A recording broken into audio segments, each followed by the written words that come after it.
Retired Navy captain.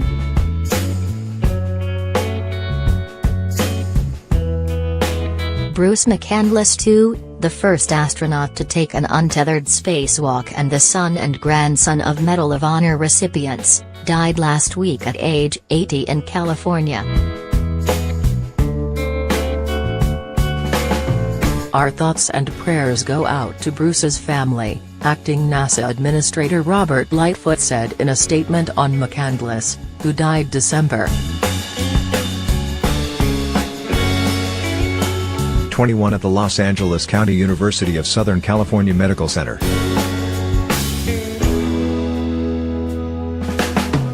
The cause of death was not immediately disclosed. He will always be known for his iconic photo flying the MMU, Lightfoot said of McCandless' 1984 ride into the cosmic void from the Space Shuttle Challenger using a manned maneuvering unit, the NASA jetpack.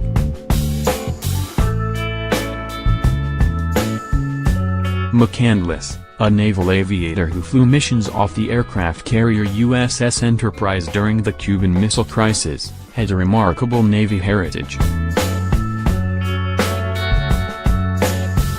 His father, the late Rear Admiral Bruce McCandless, received what was then known as the Congressional Medal of Honor for his actions on December 12–13, 1942, in the Battle of Savo Island near Guadalcanal in the Pacific in World War II.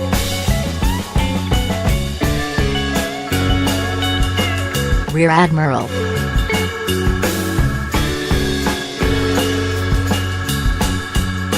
McCandless, then a communications officer aboard the New Orleans-class cruiser USS San Francisco, was knocked unconscious by shell fire from superior forces of the Imperial Japanese fleet that killed or wounded his commanders on the bridge.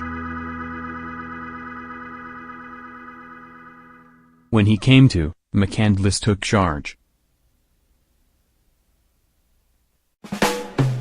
He boldly continued to engage the enemy and to lead our column of following vessels to a great victory, his medal citation said.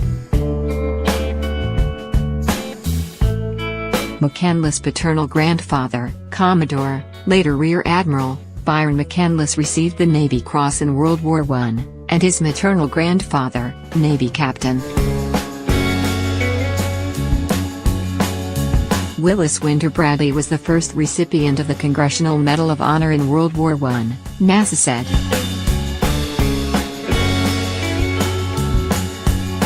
On July 23, 1917, aboard the cruiser USS Pittsburgh, then Lieutenant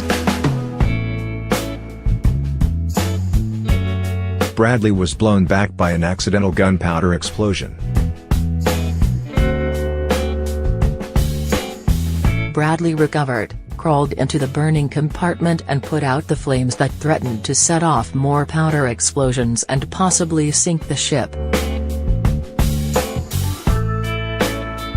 Rear Admiral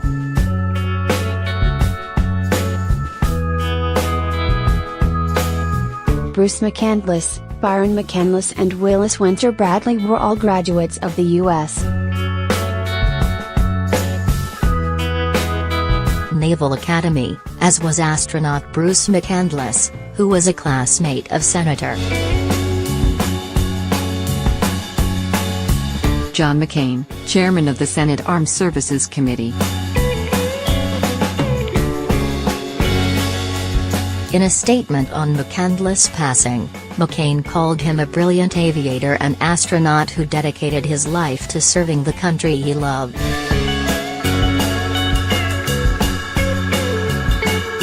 Bruce and I were both members of the class of 1958 at the United States Naval Academy.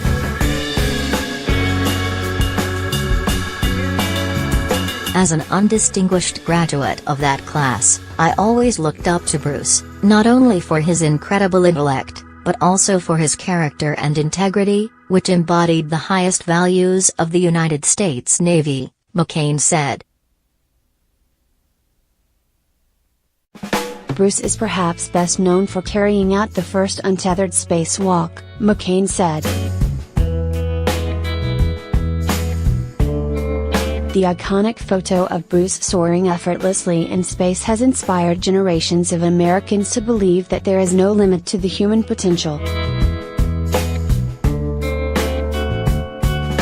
Before he made the Untethered Extravehicular Activity, or EVA, as a mission specialist aboard Challenger, McCandless had been a Mission Control Capsule Communicator, CAPCOM, for the Apollo 11 landing on the Moon in 1969. McCandless later said in the back of his mind as he ventured out on February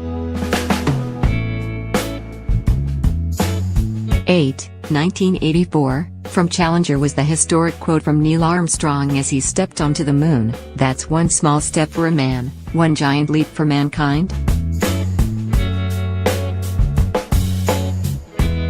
I wanted to say something similar to Neil when he landed on the Moon, so I said, "It may have been a small step for Neil, but it's a heck of a big leap for me," McCandless said.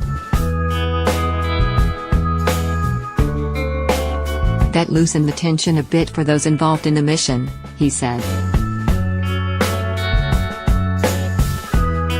In a 2006 interview with the Daily Camera of Boulder, Colorado, McCandless played down his accomplishment. "I was grossly overtrained," he said.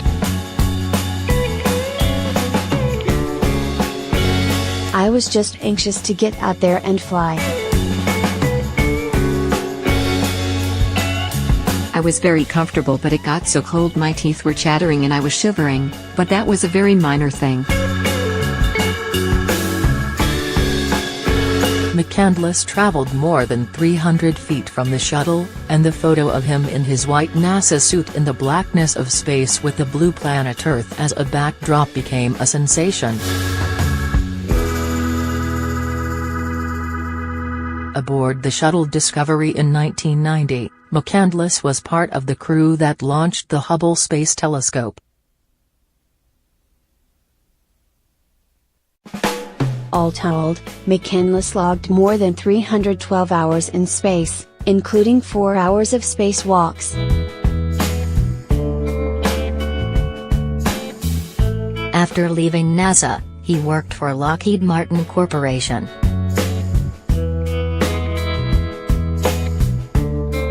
Space Systems Division in Colorado. Services for McCandless have been planned for January.